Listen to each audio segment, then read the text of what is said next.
Polda Sumatera Selatan tangkap kurir 16 kg sabu dibawa pakai mobil pick-up modifikasi.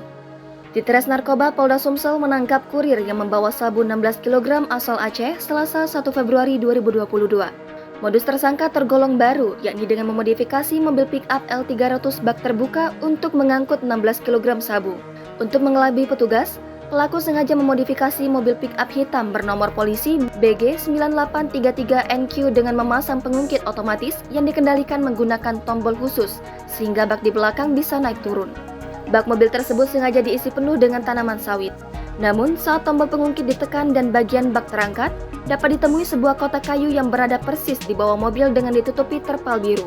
Kotak kayu itu yang digunakan untuk mengangkut 16 kg sabu dari Aceh dengan tujuan kota Palembang. Mobil itu dikendarai oleh dua orang pria asal Aceh, yakni Armia, yang bertindak sebagai sopir, dan Fadli, rekan sebelahnya.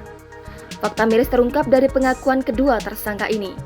Ternyata, mereka mendapat perintah dari seorang pria berinisial JM yang merupakan warga binaan dan diduga merupakan bandar narkoba. Barang itu dipesan JM dari pria bernama Sofyan yang diakui kedua tersangka juga warga Aceh. Namun, saat ditanya lebih lanjut mengenai sosok JM, Komisaris Besar Polisi Heri Istu enggan menjelaskan secara rinci.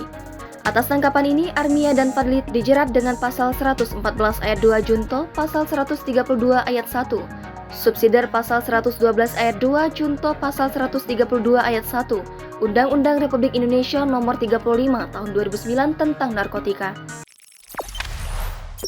Jangan lupa subscribe, share, komen, dan like ya!